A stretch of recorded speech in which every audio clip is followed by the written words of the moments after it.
China launched an unmanned spacecraft to bring back lunar rocks, the first attempt by any nation to retrieve samples from the moon in 4 decades.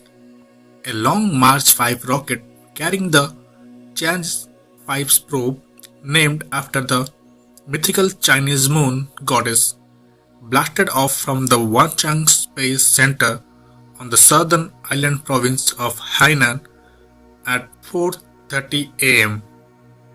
The capital is pouring billions into its military-run space program with hopes of having a crewed space station by 2022 and of eventually sending humans to the moon.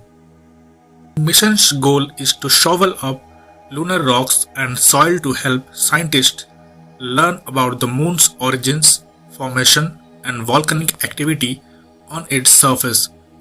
The original mission, planned for 2017, was delayed due to an engine failure in the Long March 5 rocket.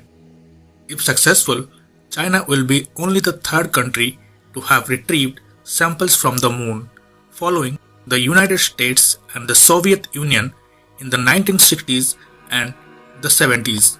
The Chinese probe will collect 2 kilograms of surface material in a previously unexplored area known as Oceanus Procellarum, or Ocean of Storms, which consists of a vast lava plain according to the science journal Nature.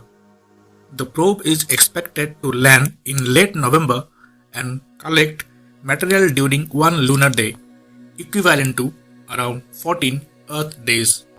The samples will then be returned to Earth in a capsule programmed to land in northern China's Inner Mongolia region in early December. The mission is technically challenging and involves several innovations not seen during previous attempts of collecting moon rocks. The US never did a robotic sample return. The Soviet one was very limited and it could only land at certain restricted spots. China's system will be the most flexible and capable robotic sample return system yet. A Chinese lunar rover landed on the far side of the moon in January 2019 in a global first that boosted Beijing's ambitions to become a space superpower. It was the second Chinese probe to land on the moon following the U2, that means Jade Rabbit. It was a rover mission in 2013. The latest Chang'e 5 probe is among a slew of ambitious targets set by Beijing, which include creating a super powerful rocket capable of delivering payloads heavier than those NASA and private rocket firm SpaceX can handle. A lunar base, a permanently crewed space station, and a Mars rover.